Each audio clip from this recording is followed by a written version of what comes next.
Bonjour tout le monde, ici Zach Foucalé et bienvenue au podcast Inspire, présenté par Living Sisu.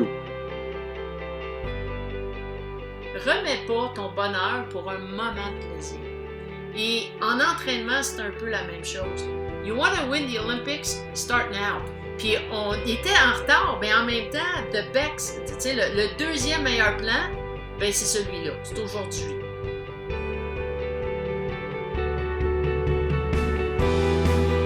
Peu importe qui tu es, ton sport ou ton niveau, nous avons tous une chose en commun: surmonter des moments difficiles et faire face à de l'adversité. Bienvenue au mode de vie Living Sisu, où vous ferez partie d'une communauté inspirante dans le monde sportif qui cherche à se dépasser.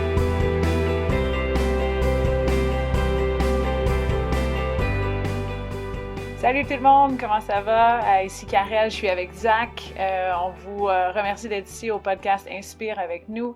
On a reçu une invitée incroyable aujourd'hui. Zach, qu'est-ce que tu as pensé de Daniel Sauvageau?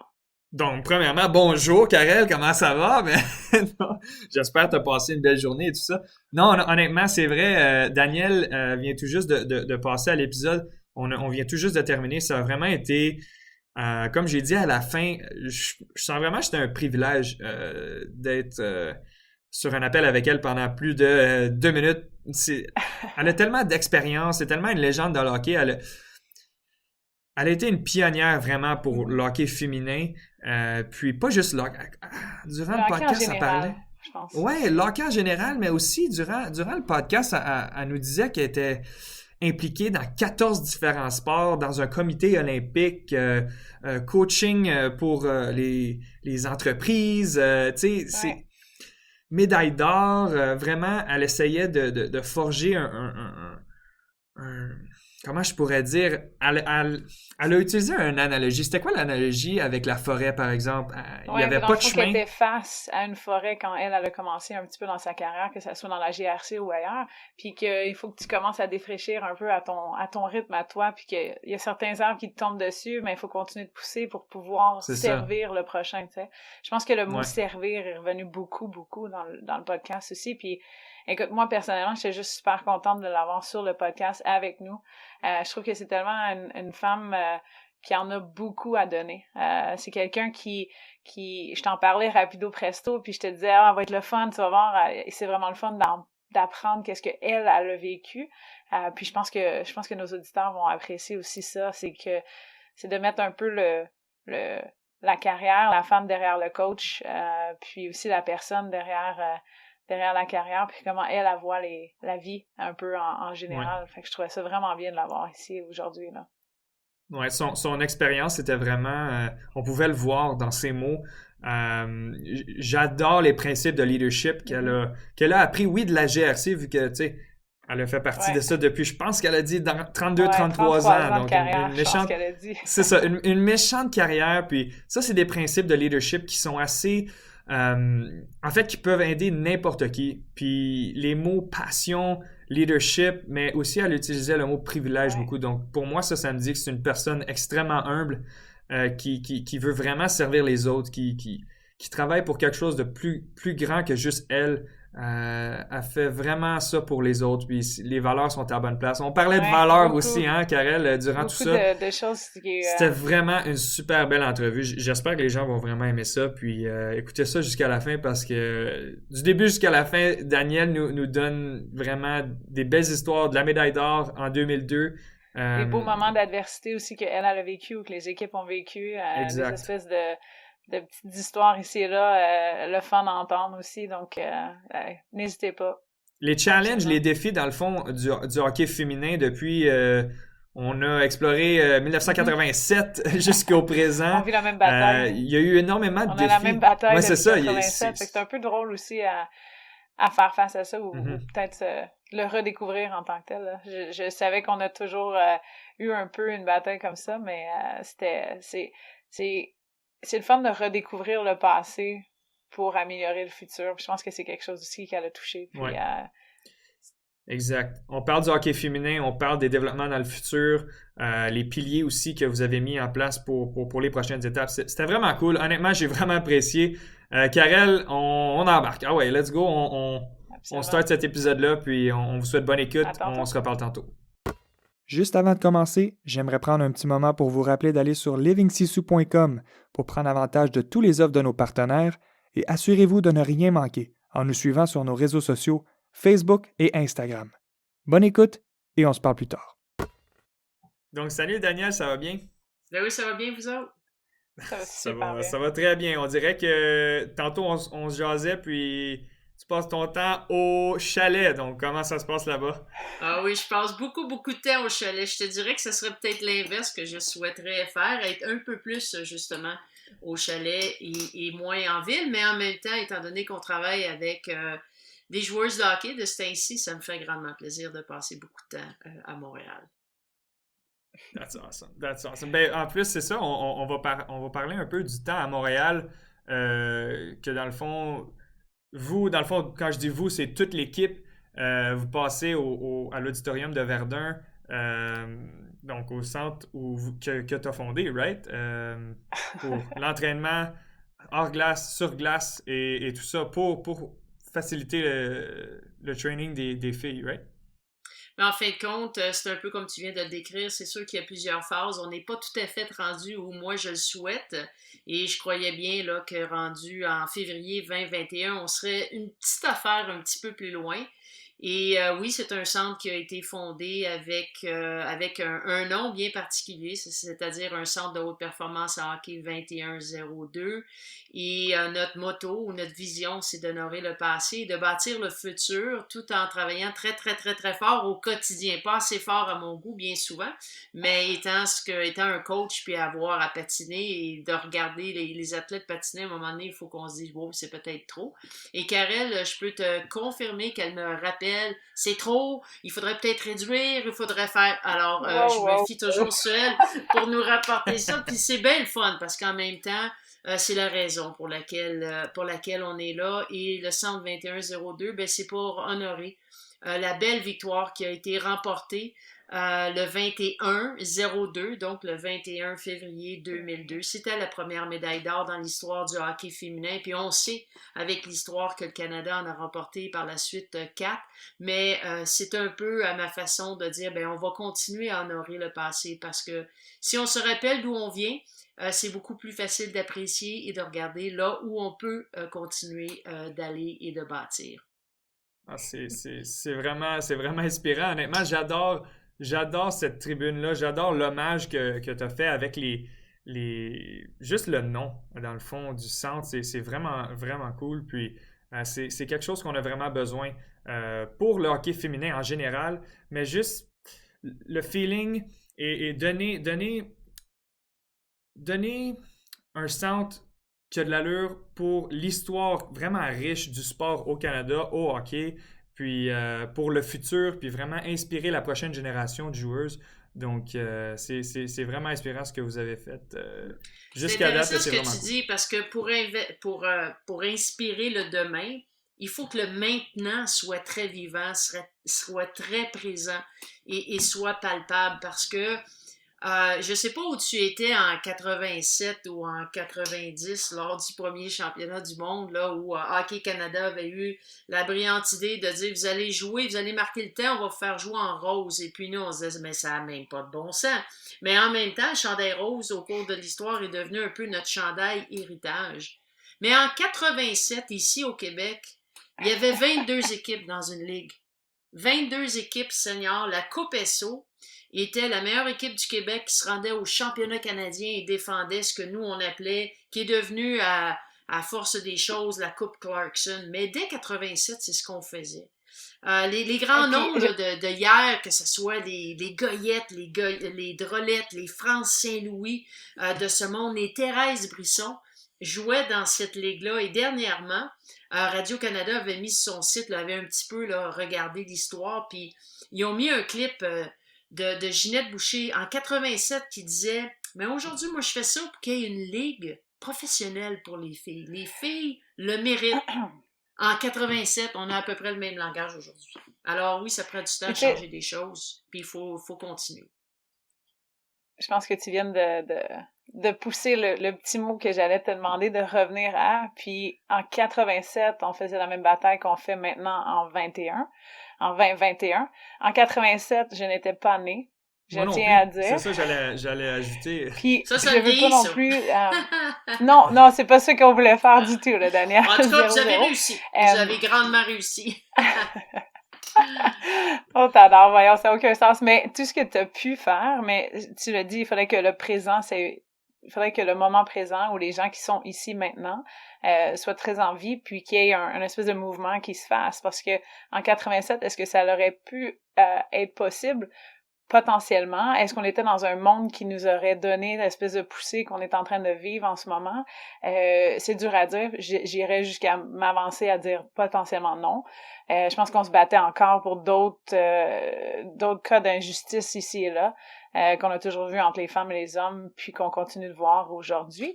Mais est-ce qu'il y a quelque chose qui est venu me chercher, Daniel, quand t'as parlé de revenir vers le passé, puis un peu d'inspirer les jeunes de demain. Tu parles d'un temps en 87, je n'étais pas née. C'est un temps que moi, je me souviens en 2002 d'avoir regardé la télévision puis d'avoir vu quelque chose. Mais je suis vieille comparée à d'autres qui s'en viennent aussi, si on peut le dire comme ça. Puis moi, d'être capable de partager ça à la prochaine génération, Emily Clark, O'Neill, Eldridge de ce monde qui sont dans le monde national en ce moment, puis de leur faire permettre de le découvrir grâce au centre, puis grâce à certaines choses que personnellement ils n'ont jamais vues probablement parce qu'ils n'étaient pas là, ils n'étaient pas de notre monde. Je trouve ça vraiment pas juste inspirant, je trouve ça quelque chose qui est en anglais, j'ai un eye-opener complètement à dire, mon Dieu, ça fait longtemps, là, il est temps que ça passe à autre chose. Puis je me demande comment tu te sens. Aujourd'hui, tu es en train de créer, puis je le dis, Daniel Sauvageau a fondé un centre qui va nous permettre de développer le hockey féminin de la meilleure façon possible, qui va probablement être recréé ailleurs qu'au Québec. Puis je le souligne maintenant, mais comment tu te sens à être capable d'avoir mis un peu l'espèce de le grain de sel maintenant qui va devenir encore plus gros puis que tu vas continuer à pousser? Comment tu te sens maintenant que tu le vois là un petit peu? Ben pour moi, dans la globalité de l'histoire, là, c'est un peu ça. Si on se retire un petit peu puis on regarde l'histoire, pour moi, c'est un petit peu comme le chaînon manquant. C'est peut-être là, la pierre angulaire qui nous permettra de solidifier, de venir donner de la robustesse à la prochaine étape qui est une ligue professionnelle, parce qu'il y a eu beaucoup de choses qui ont été faites. Et c'est sûr qu'aujourd'hui, de dire oui, on parle encore de Ligue nationale, il y avait plus d'équipes, il y avait même plus de joueuses au Québec qui jouaient au hockey à cette époque-là. Alors, qu'est-ce qui s'est passé? Alors, je pense que un centre d'entraînement qui puisse dire aux meilleures joueuses universitaires de dire, ben, avant potentiellement que tu puisses jouer pro, ben, il va y avoir une étape qui va venir solidifier tout ça. Et c'est un peu l'analogie, c'est de dire, la pyramide, là, il faut qu'elle soit plus large, puis il faut qu'elle soit plus haute. Parce que là, présentement, dans le même petit paquet, on avait, bon, l'équipe nationale, la Ligue canadienne à l'époque, le hockey universitaire, et ça peut pas être dans la même pyramide. C'est pareil comme si on disait, on va mettre le Canadien de Montréal, le Rocket, puis la East Coast League dans la même pyramide. Alors, c'est un peu le chaînon manquant. Et oui, le hockey collégial au Québec est en santé. Le hockey ou la division du hockey universitaire au Québec est en santé. Maintenant, qu'est-ce qu'on fait avec elle en attendant d'avoir une ligue dite professionnelle ou d'avoir une ligue tout court? Parce que je pense que présentement, on aimerait mieux avoir une ligue tout court que rien. J'en veux encore. Hein. Tu le sais, Karel, à la CWHL d'avoir fermé. Tu sais, des fois, on cogne, puis on est peut-être juste à un petit mur de franchir quelque chose. Et là, on dirait que ça nous a un petit peu mis dans l'embarras parce que, oui, c'est la COVID, mais malheureusement, il n'y a pas de match, ça fait 2 ans. C'est quelque chose que Karel, elle adore utiliser comme analogie, que le petit bonhomme qui continue à piocher, qui est presque arrivé, mais qu'on a arrêté juste au mauvais moment. Quand il allait avoir, si je peux me permettre, un breakthrough, c'est ça, quelque chose de vraiment un gros changement dans le fond qui s'en venait. c'est vrai, souvent, le timing est difficile. Puis, en fait, moi, je vous encourage, puis je veux avoir je veux voir une ligue femmes professionnelle. Ça, c'est quelque chose qu'on devrait avoir en 2020, 2021. Puis ça s'en vient. Je suis convaincu que les étapes, là, ça s'en vient. Donc, mais j'aimerais ça revenir un petit peu plus en avant. Là, on parle du présent, on parle de la ligue, on parle du hockey féminin en général. Puis j'aime ça qu'on a commencé direct, mais j'aimerais ça, pour les gens qui vont nous écouter, juste donner un peu plus de background sur toi, Daniel, sur ton site web, dans le fond, on te connaît dans la communauté du hockey, tu as eu des awards, des hommages par-ci, par-là, mais les mots qui reviennent souvent, c'est passion, instinct, leadership, sur ton site web, un peu partout. Est-ce que c'est ces trois mots-là que tu utiliserais pour te décrire, ou il y aurait d'autres mots personnellement que tu aimerais qui décrivent Daniel Savageaux? Ben, je pense que ça dépend des jours, ça dépend des semaines. Mais si je regarde, tu sais, il y a des journées, je me dis, oh, c'est bien mieux, c'est mieux qu'on me demande pas cette question-là aujourd'hui. Mais si je regarde mon parcours, c'est d'avoir, tu sais, je dis souvent, j'en ai vécu. C'est un privilège d'être peut-être dans les premières femmes. Tu sais, moi, des femmes mentors en coaching, j'en ai pas eu.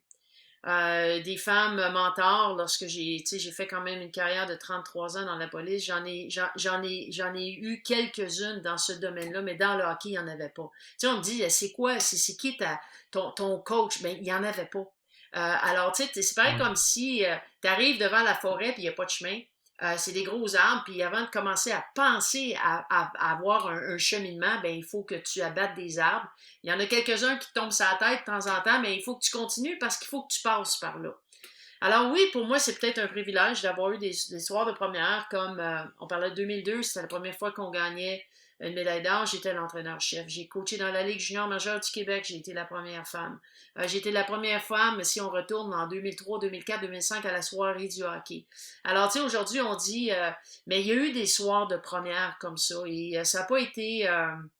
ça n'a pas été facile. Mon analogie qu'il y a des arbres qui tombent sur la tête de temps en temps, je me revois vivre ces événements-là. Mais en même temps, ben c'est peut-être de... On me dit souvent, tout arrive, Daniel, puis tu bâtis, puis une fois que c'est bâti, ben tu le lègues. Et c'est un petit peu ça que j'ai fait avec le Collège Saint-Jérôme, il n'y avait pas de programme de hockey. À l'Université de Montréal, il n'y avait pas de hockey. Il n'y avait pas de centre à Montréal. Et là, je pense que le centre va directement contribuer à l'arrivée aussi d'une ligue avec bien d'autres personnes. Il n'y a pas grand-chose qu'on fait tout seul dans la vie de toute 100%. façon. Alors, je pense que c'est un peu ça. 100%. J'ai un instinct. Des fois, je dis, j'aimerais ça qu'on puisse mettre sur la tête, sur le papier, ce que j'ai dans la tête. J'ai l'impression, des fois, je dois pas m'exprimer parce que j'essaie d'avoir une vision, puis de la mettre et de la bâtir. C'est pas toujours évident. Ça peut être essoufflant pour les gens qui essayent de me suivre bien souvent. C'est ce que j'allais dire, moi, je te vois, mettons, à tous les jours, Daniel, puis j'ai le privilège d'apprendre de toi puis des gens qui sont autour de nous. Mais j'aimerais ça que tu nous parles un peu de cette année, de l'année dernière, un peu l'espèce d'adversité que tu as fait face, puis que tu continues de faire face, ou tu as fait face à travers ton parcours aussi, là.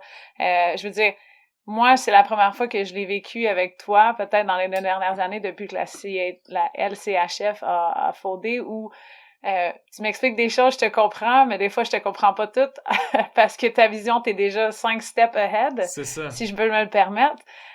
Mais un coup que les gens embarquent avec toi, souvent, ça l'avance, puis ça s'en va de la bonne façon. Mais j'aimerais ça que tu reviennes un peu, juste à décrire comment les 2-3 dernières années se sont fait, puis un peu le cheminement que t'as vécu juste à titre, tu sais, c'est pas obligé d'être détaillé ou rien, mais juste élevé comment t'as adressé la pandémie, comment t'as adressé certains défis qu'on a eus, autant dans le monde du hockey féminin que ça soit dans le monde professionnel aussi.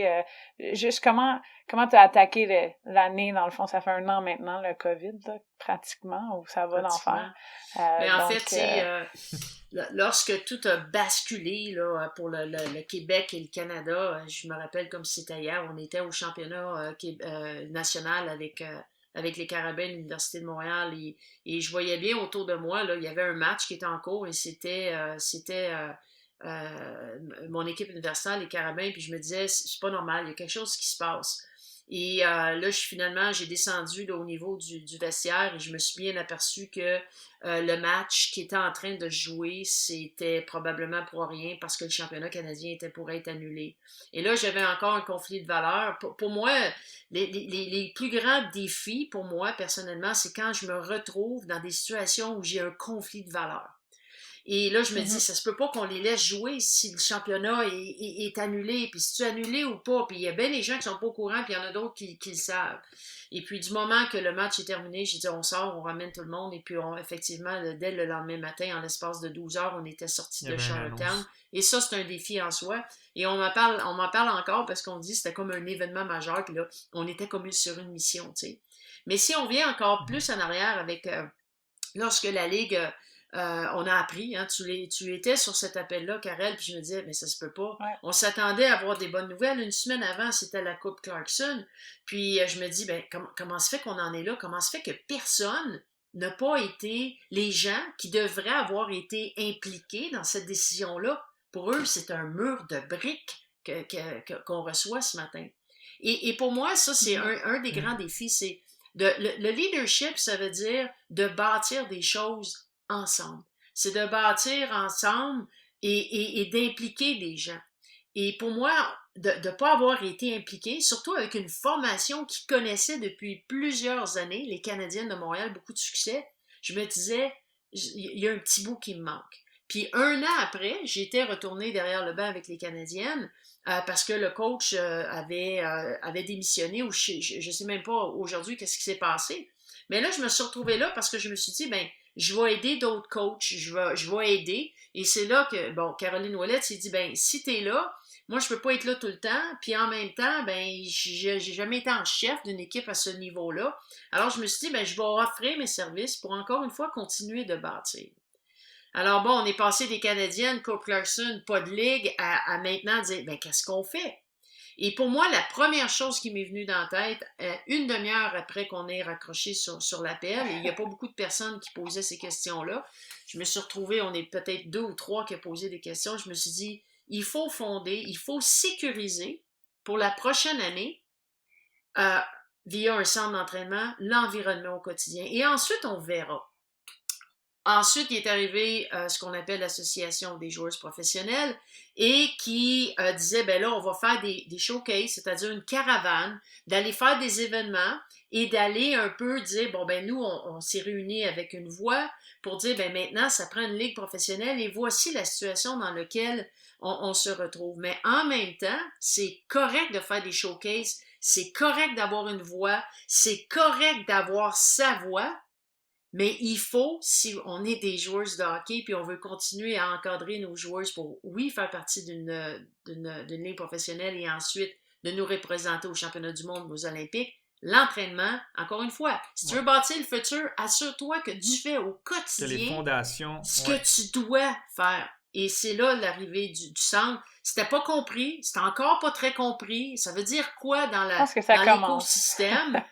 Mais en même temps, au Canada, aujourd'hui, c'est à peu près juste à Montréal où on a un groupe de 24, 25, 26 joueurs qui s'entraînent au quotidien. Alors, le temps nous a permis, oui, la COVID a été difficile, personne ne l'avait prévu, cette fameuse COVID, mais COVID, pas COVID, le centre est là pour rester. C'est créé avant la COVID, va être là aussi après la COVID. Et on espère que ce ne sera plus des showcases que nos meilleurs athlètes et hockeyeuses vont faire, mais de vraiment jouer à l'intérieur d'une ligue. Et il y a quand même des gens qui sont autour et qui disent, ben moi, je veux être présent, mais maintenant, ça prend un plan pour dire, ça veut dire quoi avoir une ligue? Et ça veut dire où? Et à Montréal, ici, c'est pas, est-ce qu'il va y avoir une équipe? C'est quand qu'il va y avoir une équipe? Il va y avoir une équipe, c'est sûr. C'est cool parce qu'au moins, il y a les piliers. Puis tu parles vraiment ben, ce que je vois, moi, personnellement, c'est vraiment les piliers pour la Ligue qui sont en place. Le centre d'entraînement, ça, c'est quelque chose que tu dois avoir. Parce que c'est au quotidien, là, tu as des joueurs qui vont être là sans arrêt, s'entraîner à tous les jours, vraiment au quotidien. Ça, c'est pilier numéro 1, selon moi. Like, you need that. Deuxièmement, l'association des joueurs, la PWHPA, ça, c'est un autre pilier qui est très qui va vraiment mettre la fondation pour les prochaines étapes. Donc, au moins, il y a 2 bons piliers sur lesquels les joueurs ils peuvent vraiment se fier pour aller plus loin, aller au prochain niveau. Donc, pour moi, ça, c'est vraiment 2 piliers qui mettent vraiment la fondation à la bonne place, puis ça va vraiment aider à amener les prochaines étapes en place. C'est ça, je pense que c'est 2 choses qui sont un petit peu... travaillent main dans la main. Comment je pourrais dire? C'est un groupe unifié qui a une voix ou une association, mais qui est sous une structure, ici à Montréal au moins, qui nous permet de nous entraîner comme ça, qui nous permet d'avoir les ressources qu'on a besoin d'avoir. Zach, t'as les ressources pour t'entraîner tous les jours, t'es supporté par un groupe professionnel, tout est là. Nous, si c'était pas du centre, il y avait rien de ça, tu sais. Fait que, en termes de pouvoir évoluer en tant que joueuse, en plus, ben, ça, c'est un degré de plus qui nous permet de réduire le gap entre la joueuse olympienne,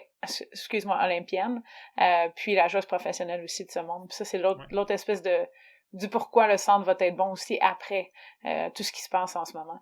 Puis, tu sais, là-dessus, Daniel, tu parles beaucoup les étapes qu'on a vécues, les étapes qu'on a amenées où on est maintenant, mais dans le fond, il y a eu méga frustration, probablement adversité, probablement persévérance à vouloir continuer, même si le monde ne t'écoutait pas, probablement.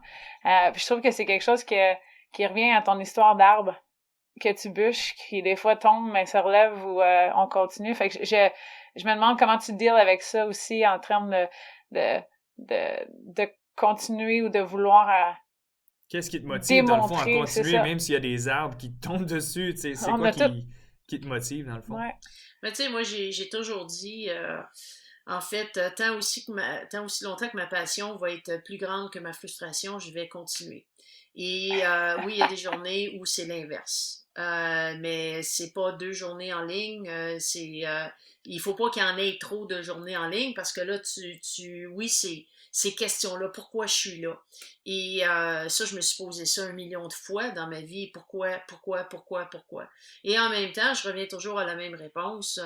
Et c'est la raison pour laquelle, à un moment donné, j'ai sauté dans mes patins. Puis juste le fait de patiner, d'être plus à l'écoute des coachs, même si on planifie le curriculum pour la semaine, on regarde qu'est-ce qu'on a besoin, où est-ce qu'on a besoin, ce que les athlètes aimeraient avoir, parce que tu le sais, hein, des fois, ce que tu aimerais avoir puis ce que tu as besoin de voir, il y a un écart. Et c'est pour ça qu'on appelle des coachs, puis pour ça qu'on appelle des joueuses. Mais en même temps, tout ça, c'est fascinant. Mais pour moi, je le vois comme un privilège. Tu l'as dit tantôt, Karel, 100%. il y en a plusieurs qui n'étaient pas nés en 2002. En 87, encore moins. Alors moi, c'est sûr que ça ne me rajeunit pas ce que je vais dire, mais d'avoir été capable de vivre au quotidien, de le ressentir, de ce qu'on appelle de feel the game, le fait d'être sur la glace, de voir une joueuse qui a de la difficulté à descendre le genou, baisser sa main puis rediriger une rondelle, et 3 semaines après dire yeah, it's pretty natural now for me. Tu sais, c'est de toute beauté. Alors, tant aussi longtemps que je vais sentir que c'est un privilège d'y être, que la passion, il arrive toujours quelque chose qui réallume un feu. Hein? Tu sais, un feu, là, c'est pas une grosse bûche qui brûle tout le temps. Des fois, c'est juste un petit tison, puis boum, le feu revient. Ouais. Ben, je pense que à un moment donné, quand il n'y en aura plus, puis je sais pas comment, je sais pas quand, mais je pense que c'est la meilleure réponse que je peux vous donner à savoir pourquoi je suis encore là. C'est un privilège pour moi de voir ces femmes-là au quotidien. J'adore. C'est cool parce que ça fait partie du processus. Puis que ce soit en 87, en 2020, en 2002, en 2008, ça fait toute partie du processus. Puis c'est une étape à l'intérieur d'un grand livre avec plusieurs pages. Mais au quotidien, c'est là qu'on écrit l'histoire. Puis c'est vraiment cool. C'est vraiment un beau processus. Mais pour moi, ça, c'est plus une question personnelle. Ce qui a popé dans ma tête, c'était, tu sais, on me demande, tu sais, un grand livre avec des... Mais pour moi, on me demande, c'est quoi la plus belle game de hockey? C'est quoi le plus beau match de hockey, tu sais? Puis ce qui vient en tête, à chaque fois, je me fais poser cette question-là, puis c'est là la bulle que je viens d'avoir, c'est ma vie, on dirait que c'est un long match de hockey. Puis on dirait que ça finit pas. Ce que tu as fait hier dans le match de hockey ne marchera peut-être pas aujourd'hui. Puis c'est la même chose quand on continue à construire ces structures-là. Puis pour moi, ben c'est ça le match le plus beau match de hockey, c'est de le jouer encore. Ça, c'est cool. À 40 ans. La vie, les cas de la vie, le 35 sport, ans, dans 20 le fond, ans, 5 ans après, mais c'est tout à fait ça. Mais c'est vrai, parce qu'on parle souvent du sport comme l'école de la vie. On apprend tout ce qu'on a besoin d'apprendre à l'intérieur du sport en tant que jeune. Le plus qu'on a d'expérience, le plus qu'on apprend quelque chose d'autre qu'on n'aurait jamais vu en avant. Fait que j'adore vraiment ce que tu viens de dire, puis c'est vraiment vrai. Je résonne beaucoup avec ça. Mais j'aimerais, comme j'allais dire tantôt, c'est plus une question personnelle, mais j'aimerais ça savoir parce que tu as énormément d'expérience dans la GRC, dans la police, mais dans le hockey aussi, tu es évidemment une légende dans le hockey. Mais qu'est-ce qui est venu en premier, le coaching ou la GRC? C'est un peu un mix des deux. Qu'est-ce qui est venu en premier? Je pense que mes champs d'intérêt reliés aussi avec mes valeurs, quand je vous disais tantôt que mes plus grands défis, c'est lorsque je me retrouve en conflit de valeurs. Quand je crois que c'est c'est pas la chose la plus facile à faire, c'est la meilleure chose qu'on doit faire. Et pour moi, ben, servir, hein, c'est coacher, c'est servir. La police, c'est servir. T'es pas gagné plus cher, t'es pas payé plus cher si tu fais mieux ou pas ton travail, ou au contraire, c'est comme si tu le fais pas bien, tu te le fais dire assez rapidement, surtout en coaching. Quand tes joueuses ne veulent plus t'avoir comme coach, c'est pas long, t'as plus besoin d'avoir un titre, un contrat, des millions même, t'es out, c'est fini là. Alors de créer des environnements qui peuvent permettre à des gens d'être en sécurité, un environnement positif dans lequel les gens peuvent grandir et émerger, ben je pense que j'ai jamais pensé d'aller aux Olympiques et j'ai jamais même pensé de devenir une police, de faire une carrière dans la police. Pour moi, c'était la psychologie, le droit, c'était des domaines qui m'attiraient beaucoup. J'ai gradué comme travailleur social, ensuite aux hautes études commerciales, donc la business, ensuite tout ce qui était les niveaux 3, 4, 5, 6 au niveau du hockey. Alors pour moi, de continuer d'apprendre, ça fait partie de ça. Et je me suis retrouvée un petit peu derrière les baby boomers où il n'y avait pratiquement pas d'emploi. Et à un moment donné, j'ai vu une annonce dans le journal qui disait « On cherche la crème de la crème ». Puis j'ai regardé la description de l'emploi, puis je me suis dit « C'est mes champs d'intérêt ». Et j'ai appliqué. Et là, ils m'ont dit « Tu as 2 ans d'attente parce qu'il y en a beaucoup qui appliquent. » Et 6 mois après, parce que là, il y en a beaucoup qui ont délaissé, ben, j'étais à Regina, à l'Académie de la Gendarmerie royale du Canada pendant 7 mois, à laver les planchers avec une brosse à dents, puis à nous faire finalement forger un peu notre caractère, puis à vraiment dire, ben, je suis qui, puis qu'est-ce que je veux, puis qu'est-ce que je veux être. Alors, je pense que le sport nous enseigne les mêmes valeurs, puis... les bonnes valeurs, ouais. Dans le fond, je me suis retrouvée là où je pense que je devais être. Et je me pose pas tellement de questions à savoir comment ça fait que je me suis retrouvée là. J'aime ça, j'aime les liens que tu as créés entre les deux, de vouloir servir, de créer des environnements où les gens sont safe ou en sécurité. Je trouve que les deux se combinent beaucoup. Est-ce que, question personnelle peut-être, est-ce que tu as déjà utilisé un peu comment tu t'es fait entraîner à Regina avec quelques occasions de coaching ouais, c'est ça. dans le monde du sport, ouais. Quand tu subis des choses, là, tu veux juste le faire subir à quelqu'un d'autre, tu sais. Mais faire sa part avec l'équipe olympique lorsque, à un moment donné, bon, c'est comme... on comparait nos budgets, hein. Le budget de l'équipement des hommes, c'est à peu près notre budget d'opération, alors je levais un petit peu... le questionnement, bien souvent, avec le président qui était Bob Nicholson à l'époque avec Hockey Canada. Et à un moment donné, j'avais vu qu'il y avait des fonds qui étaient disponibles. Et celui qui était en charge du sport à ce moment-là à Ottawa, c'était Denis Coderre, que vous connaissez maintenant comme maire, mais à l'époque, il était en charge du sport dans le gouvernement libéral. Cool. Et puis, je disais, écoute, je suis bien prête à remplir tous les formulaires qui sont bien souvent des briques. Mais maintenant, est-ce qu'on a des chances d'avoir ces fonds-là? Et puis, j'avais écrit un dossier pour avoir justement des fonds pour faire un camp, non d'une semaine, mais un camp de 3 semaines. Et j'avais décidé de faire ce camp-là à Valcartier, donc dans un endroit militaire. La GRC, à l'époque, c'était très militarisé. Et pour moi, ben, Salt Lake City était sur un site, le village était sur un site militaire, puis je me suis dit, bon, ben, militaire, ça va les mettre déjà un petit peu dans le bain. Et puis, j'avais fait 3 semaines de camp de 6 heures à aller tard le soir avec différentes, tu sais, oui, on était sur la glace, on était en skill, on a fait des choses comme les militaires, donc d'avoir vraiment un camp de volume. Et puis, j'avais un staff extraordinaire pour à peu près tout. Mais en même temps, le fonds recueilli, au lieu d'aller dans un hôtel, avoir un camp dit ordinaire, comme on les connaît, ben je me suis dit, ben, on va en avoir notre argent, on va le faire 3 semaines. Je pense que finalement, une chance que je pense que ma tête a été mise à prix par rapport à ça. Puis j'étais très rigoureuse dans ça. Mais ce qu'on devait faire, mine de rien, c'est que les Américaines de 98, alors qu'ils avaient gagné la médaille d'or, sont restées quasi centralisées pendant 4 ans. Et nous, au championnat du monde, en fait, 1 an avant les Jeux de 2002, j'avais emmené mon physiologiste sur la route. Il était jamais venu. Steve Norris n'a jamais patiné de sa vie. Et lui, l'analyse qu'il fait, il dit, Daniel, vous n'êtes même pas capable de patiner avec les Américaines sur le plan de la condition physique. J'ai dit, ouais, mais là, on a 1 an. Il dit, 1 an? T'es en retard déjà. Alors, je suis allée voir le président d'Hockey Canada. Je disais, OK, regardez, on va faire telle chose, mais il faut commencer tout de suite en janvier. On ne peut pas attendre après le championnat du monde. Il dit, c'est une bonne idée, coach. Mais il dit, you still have to win. Mais je me suis dit, bon, on a gagné cette année-là le championnat du monde. Kim Saint-Pierre, qui est maintenant au temple de la renommée, a goalé tout un match. Alors, on a commencé la condition physique. Alors, au championnat du monde, ce que bien des gens ne savent pas, c'est que ces femmes-là étaient overtrained. Il n'y avait pas de jambes. Ils ont joué avec... Écoute, j'en parle, j'ai des frissons, parce que je me dis, ça, les gens ne savent pas ça.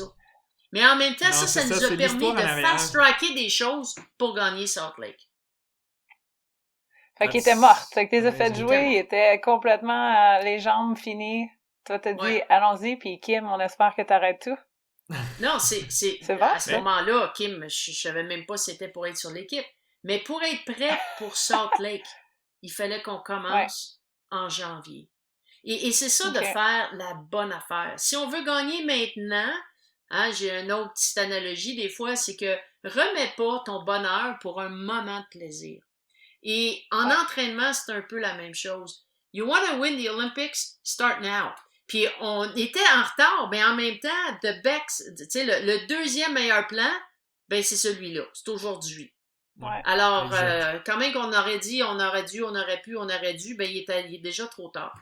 Alors, c'est pour ça que justement, je me suis servi de mon background dans la police pour dire volume, puis de faire du cross-training. Tu sais, ils ont fait, dans ce temps-là, on avait du karaté, en tout cas, toutes sortes ils ont joué au volleyball, ils ont fait ils ont tout fait. C'est cool. Au lieu d'être dans le gym, puis sur la glace. C'est Zach, je crois. T'sais, une journée, on est parti dans le quartier pour les amener aux chutes. Je sais pas si vous savez, il faisait à peu près. J'ai dit, il faut partir plus bas. À tous les jours, j'ai fait lever plus tôt. Ils ont dit, tu nous niaises-tu? Non, mais c'est parce que l'humidité, au mois de juin, au Québec, vous savez pas c'est quoi, vous autres? Écoute, c'était tellement drôle. Les joueurs allaient dans le Vieux-Québec, puis ils venaient pour commander, ils disaient, je sais pas c'est quoi qui est sur le menu. J'ai dit, là, vous savez ce qu'on vous autres comme francophone. Exact. Mais, qu'est-ce que ça veut dire, Karel? Exact, je dis ça. Ce qu'elle rencontre là, 3 semaines de temps, hein, ils ont fait ça, mettons, en 2001 ou whatever. Je pense que ça s'appelle le bootcamp, puis c'est encore ce qu'ils font depuis ce temps-là. Puis ils courent, ils font du bike, ils font de la hike, en tout cas, il y a pas mal d'affaires, mais dans le fond, Daniel l'avait créé pour remettre ses filles en shape un peu pour mais ça, c'est 2022. Ça, c'est vraiment, vraiment une bonne idée, puis je pense que ça devrait être implémenté pas juste au hockey, mais dans tous les sports pour des équipes de haut niveau, parce que il y a aussi un aspect qui est team building quand tu n'es pas dans ton élément. Donc, quand tu n'es pas confortable, quand tu te fais sortir de ta zone de confort, par exemple, on fait 5 heures de randonnée dans les montagnes où la moitié n'ont jamais fait ça, tu sais, tu es obligé de faire quelque chose qui va vraiment te sortir. C'est ça, qui va vraiment te sortir. Puis ça, c'est là que tu réalises le caractère de chaque fille ou gars, ou tu sais, les coachs, les valeurs en arrière de ça. Puis c'est ça qui crée une équipe. Puis être dans un élément autre que juste sur la glace, puis mettons en train de faire des squats dans le gym sans arrêt, je pense que ça, c'est un concept qu'on devrait avoir de plus en plus dans les sports, puis ça a dû être toute une expérience, puis j'imagine le bootcamp, ça doit être assez légendaire passer à travers ça, c'est vraiment cool. Alors là j'étais devenu le drill sergeant que j'avais subi en mais ben, c'est un peu ça, c'est d'amener sur de nouvelles sur un nouveau territoire, de créer de nouvelles zones de confort, en fait. Et puis, oui, c'est vrai. Mais encore une fois, tu sais, c'est le défi, hein, de vouloir ce que Karel Emard a besoin comme feedback ou de type de feedback ou dans la façon, ça va être différent que toi. Donc, quand tu as toute une équipe, tu as une trentaine de joueuses, c'est pas évident, hein. Tu sais, je dis souvent, à deux, on a de la misère à s'entendre 24 heures sur 24, 7 jours semaine. Imagine avec une équipe au complet. Puis vous le savez, vous avez été quand même là, vous participez dans un sport co, dans un sport d'équipe. Alors c'est un grand défi, puis on rejoint pas tout le monde. Tu sais, il y a des gens que moi j'ai jamais rejoints, mais c'est pour ça que tu as un coaching staff. Et c'est ça la beauté de la chose. Puis, tu sais, moi, bien souvent, on me disait, t'es plus loin des joueurs, tu sais, t'es là, mais on dirait que t'es pas là. Ouais, mais je suis toujours là. Et mon rôle à moi, ça a toujours été justement de développer. Ça a toujours été de, tu sais, comme là, je suis sur la glace et je prends pas le crayon parce que la prochaine, si je prenais le crayon puis je commençais à faire des drills, je voudrais plus le lâcher. Et mon rôle, rendu où est-ce que je suis rendu, mais c'est de permettre à des coachs de l'avoir, le crayon, de faire les drills, d'apprendre, de dire là-dessus, je me suis menti. Passer le flambeau au prochain. Ouais, là-dessus, je pense que tu reconnais que. Mais en même temps, de travailler, de réfléchir, de regarder, parce qu'il n'y a pas juste une bonne façon de faire les choses. Alors, ça, c'est quand même assez impressionnant de travailler avec des coachs qui travaillent maintenant aussi avec des athlètes. Exact. C'est vraiment, tu sais, c'est. Dans le sport, on peut pas tout garder pour nous. Puis c'est vraiment important de... puis j'imagine en tant que leader, on ressent ce feeling-là qu'on doit donner l'information à quelqu'un d'autre pour la prochaine génération. Puis j'ai comme le feeling qu'en ce moment, tu es dans le stade de ta carrière où tu veux transmettre le plus d'informations possible à la prochaine génération, juste tendre le flambeau au prochain. Puis comme vous avez sûrement vu dans la Chambre des Canadiens, j'ai fait partie des Canadiens de Montréal quelques années. Il y a la quote qui est assez de notoriété dans l'organisation. Je peux pas à 100% la dire mot pour mot, mais c'est dans ce style-là de tendre le flambeau au prochain. C'est à vous it's yours to hold it high. Oui, fort, ouais. Exact, et de le porter, le flambeau. Along those lines. Mais c'est vraiment cool. Mais moi, j'ai commencé à faire ça... J'ai commencé à faire ça en 2003 parce que je me suis dit, moi c'était clair après 2002, c'était clair puis simple. Si on perdait dehors, puis si on gagnait, je me suis dit j'ai atteint mon objectif et maintenant je veux travailler avec des athlètes. Tu sais, moi ma mère c'est un enfant unique et ce qu'elle nous a montré, non pas en mots mais en action, c'est de donner aux autres ce que toi t'as pas eu. Et pour moi, à partir de là, ben c'était justement, c'est là que le projet des cheminots du Collège Saint-Jérôme est né. Ensuite, en 2009, on m'a approché pour dire, on aimerait ça que tu coaches une équipe universitaire. J'ai dit, ben non, je travaille avec 14 sports différents dans leur préparation olympique pour 2010. J'ai pas tout à fait le temps, mais je vais vous aider. Et je suis allée chercher un entraîneur qui avait jamais coaché à ce niveau-là, qui est Isabelle Leclerc. Et ça, c'était un des choix, un de mes meilleurs choix que j'ai fait dans ma vie. Alors, c'était la même chose quand je suis retournée avec les Canadiennes et c'était la même chose avec le centre. Ça me prend juste un petit peu plus de temps que prévu, selon le contexte qu'on vit évidemment là avec la COVID. Mais mon but, c'est de le céder. Mon but, c'est de créer de l'emploi au féminin. C'est de leur offrir ce que moi, j'aurais voulu potentiellement avoir. Alors, c'est du coaching pur, ça. C'est du mentorat pur. Puis je pense que c'est un beau cadeau, c'est-à-dire, regarde, c'est ça, mais maintenant, occupez-vous de ce plan-là. Et c'est ce que j'ai fait et c'est ça que je veux continuer à faire avant de prendre ma retraite. Excellent. Karel, je pense qu'on va passer au prochain segment dans le fond, notre petit épisode ici. On appelle ça le halftime show, mais on est un petit peu plus passé la moitié. Daniel, pas à t'inquiéter. Mais on passe dans une section où on pose les mêmes questions à chaque invité.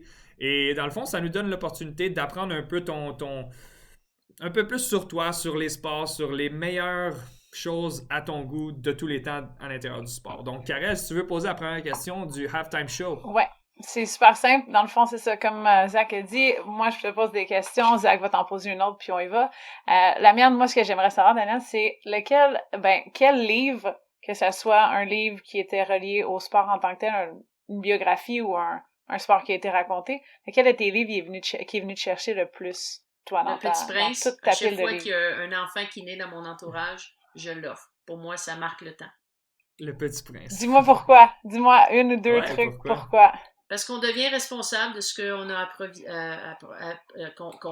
qu'on a approvisionné. Voyons, j'ai de la misère à dire ce mot-là ce soir.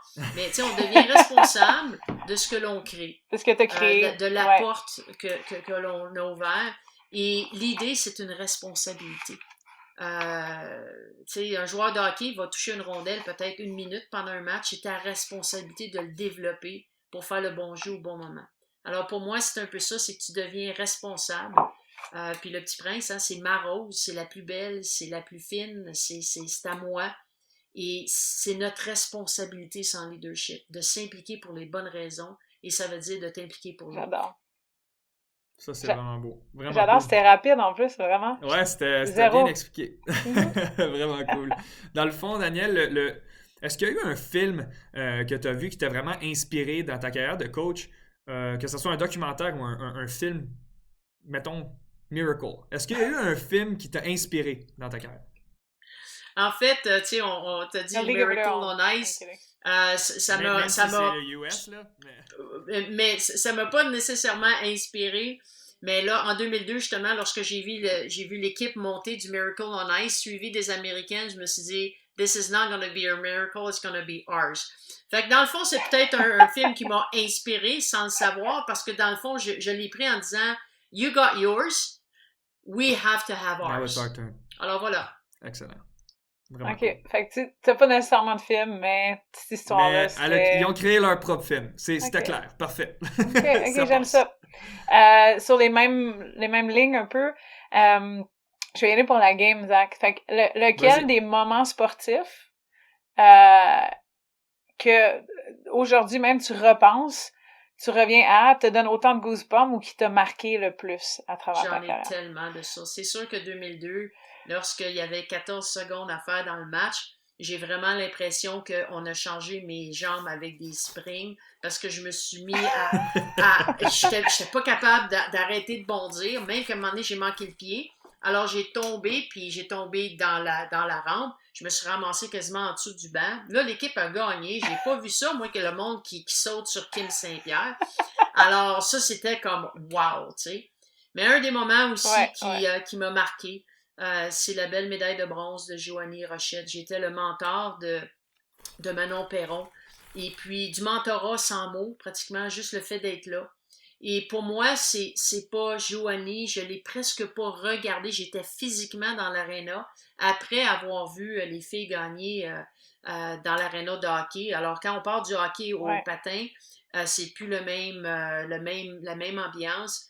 Et de regarder Manon Perron danser et de faire le mouvement avec Joanie, c'est un moment privilégié de pouvoir l'observer et observer un coach pendant un événement sportif avec une qualité d'exécution 3 jours après avoir perdu sa mère.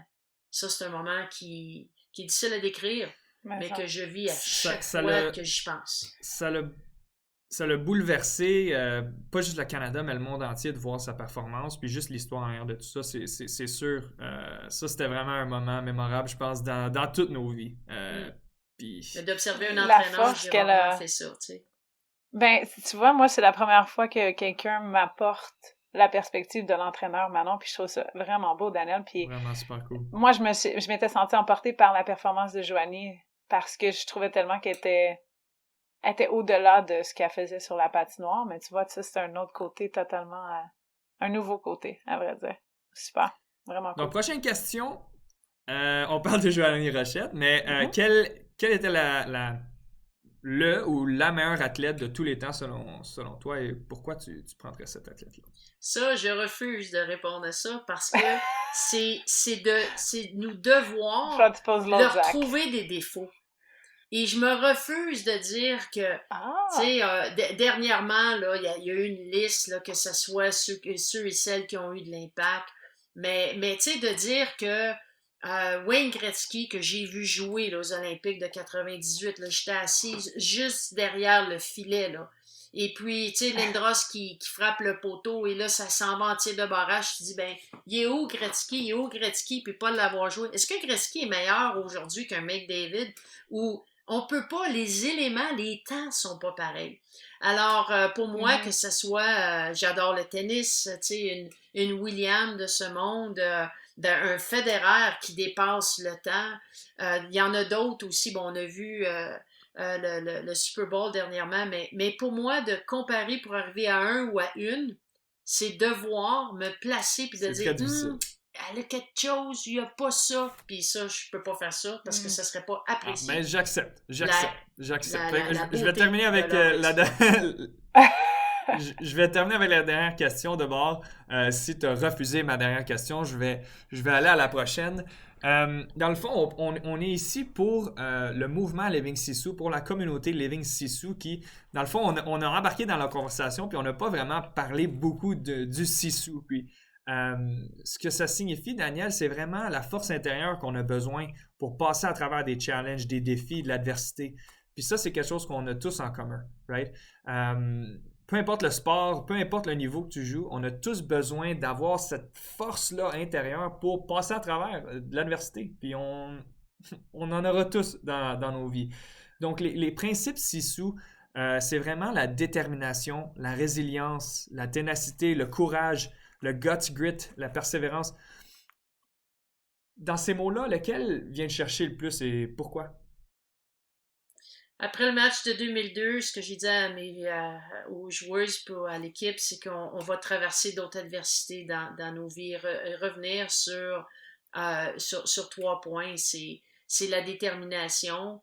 Come back with determination, courage, and don't ever give up on yourself. Et pour moi, ben ça, c'est des mots qui résonnent, mais pas courage dans le sens de sauver des vies, mais le courage d'aller à l'intérieur de soi.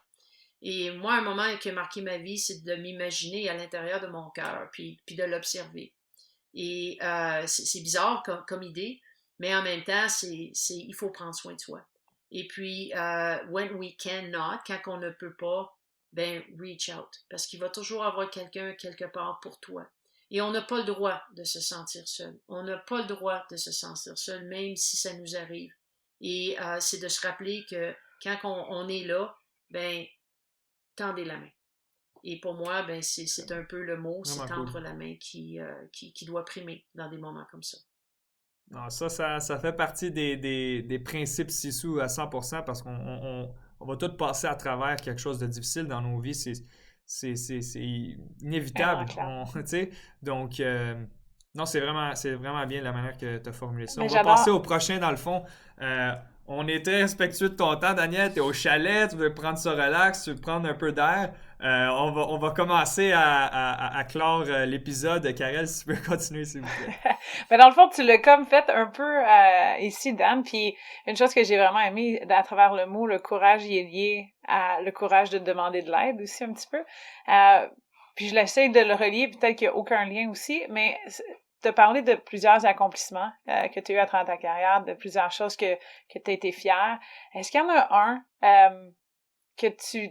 un accomplissement personnel qui te rend un petit peu plus fier que d'autres, puis que peut-être qu'il n'est pas lié à une médaille ou peut-être qu'il l'est en tant que tel? On parlait de processus tantôt, Karel. Ouais. C'est dans son processus, right? Là, qu'est-ce qui te rend le plus fier? C'est ça. Qu'est-ce qui vient te chercher le plus?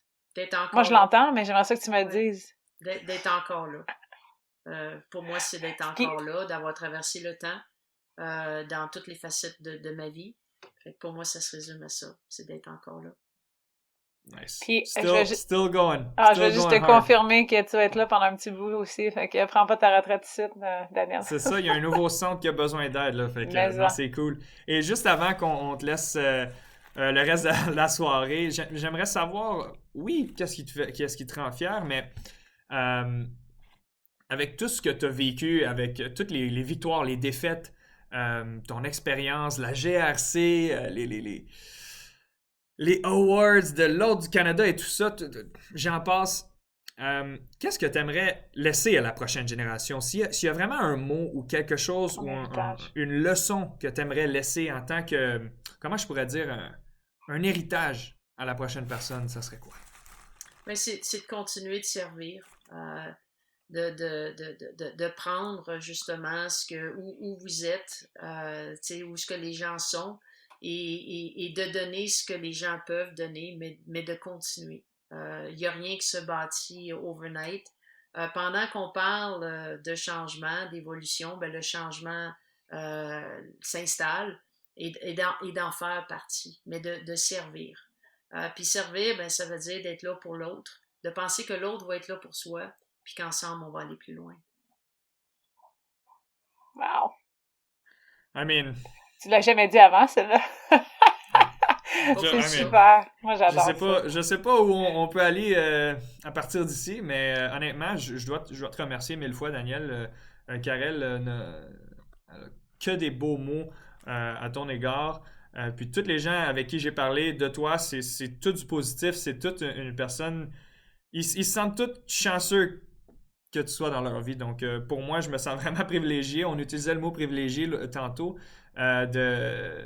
d'avoir juste jasé ce soir. C'était vraiment cool. J'en ai appris énormément. Puis, en fait, ton histoire est vraiment inspirante. Donc, merci beaucoup d'être venu jaser avec nous ce soir. Ben, merci à vous deux. Puis, bon succès. OK. Qu'est-ce qu'on pense de cet épisode-là? Je sais pas ce que toi t'as pensé, Zach. Je sais pas ce que nos auditeurs ont pensé. Mais personnellement, j'ai eu un plaisir fou à y être. J'ai eu un plaisir à la recevoir. Je remercie tous ceux qui ont écouté cet épisode-là aussi. Ouais, elle avait des super belles histoires puis des belles leçons de vie, dans le fond, pour tout le monde. Que ça soit au hockey, tous les jours, mais vraiment beaucoup. dans le fond, c'est ça, peu importe. On parlait aussi de ça dans le podcast, que le sport, c'est les cas de la vie. Tu apprends tout ce que tu as besoin pour tous les challenges que tu vas avoir, tous les défis, toute l'adversité. Non, honnêtement, c'était vraiment cool. Merci beaucoup, Daniel. Merci à toi, Karel. Honnêtement, c'était vraiment cool. Puis, avant qu'on clore tout ça, on va rappeler les gens de nous suivre sur Instagram, living.sisu. Sur Twitter, c'est living.sisu. Sur YouTube, pour regarder les épisodes avec les images et tout ça. Et aussi Facebook Living Sisu. On a une page, mais aussi un groupe spécial qui s'appelle, dans le fond, Communauté Living Sisu. Vous pouvez avoir toutes les vidéos, les photos, les prochains événements, dans le fond, qu'on va avoir dans les prochaines semaines et tout ça. Avec plein de belles aubaines ici, plein de nouvelles opportunités. Donc, n'oubliez pas de nous suivre, gang. Vous allez adorer. Exact. Puis, amener un peu plus de Living Sisu dans votre vie. On est là pour ça. Exact. Sur livingsisu.com, right? Ils vont avoir toutes les offres de nos partenaires. Donc, encore une fois, merci beaucoup. On vous souhaite vraiment une super belle journée. On espère que vous êtes inspirés après cette entrevue-là. Passez une super belle journée. À la prochaine.